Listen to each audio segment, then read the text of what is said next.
All right, welcome. We are about to kick off a 9-part journey deep into your own mind. We're going to be using the groundbreaking work of Nobel Prize winner Daniel Kahneman as our guide. And together, we're going to uncover the hidden machinery that shapes every single thought and every decision you make. So, to get started, let's actually see this machinery in action with a quick little puzzle. Okay, take a look at this. It's a simple question, no tricks. A bat and a ball cost €1.10.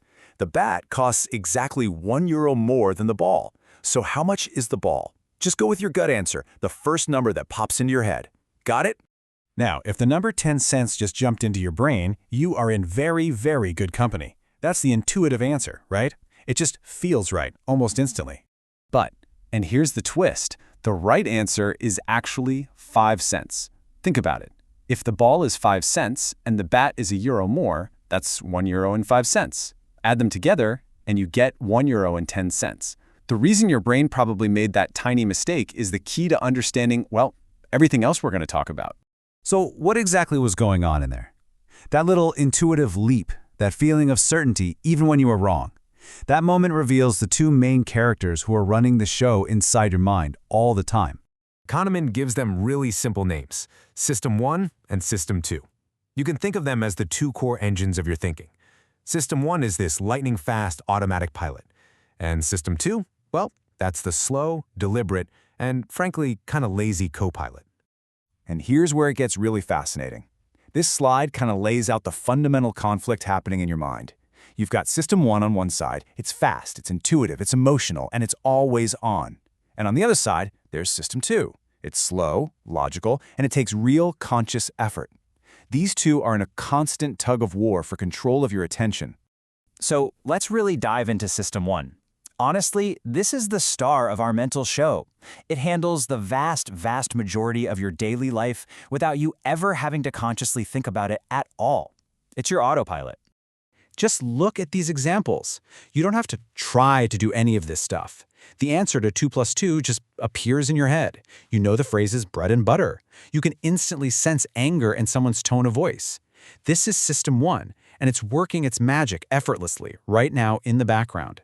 It's absolutely brilliant, but it loves shortcuts. Okay, now let's meet its partner, System 2. If System 1 is the autopilot, System 2 is the part of your mind that you consciously identify with.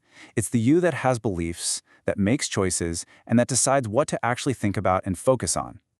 You can feel the difference, can't you? Even just reading this list takes a bit of effort.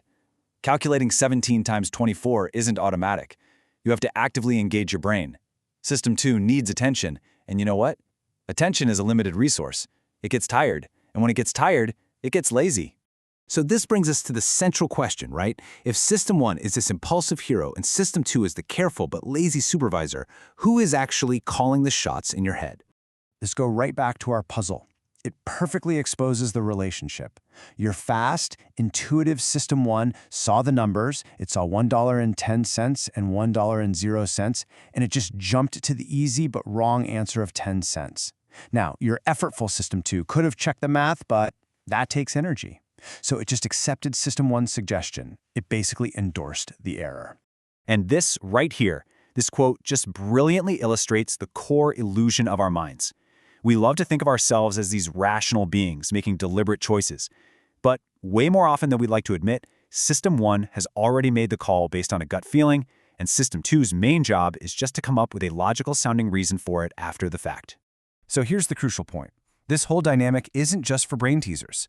This constant interplay and the tendency for our lazy System 2 to just go along with our impulsive System 1, that's the root cause of so many of our systematic errors, our cognitive biases that affect huge decisions in our finances, our health, our relationships, you name it. And that leaves us with a pretty provocative thought to end on. If this is really how our minds are built, how many of our choices are truly our own? Understanding this flawed two-system setup isn't about feeling dumb. It's the absolute first step toward learning how to think just a little bit slower and a whole lot smarter. Next time, we're going to dig into the specific mental shortcuts, they're called heuristics, that System 1 loves to use to make it snap judgments. And we'll see exactly how these shortcuts lead to predictable and sometimes really costly mistakes in our thinking. See you then.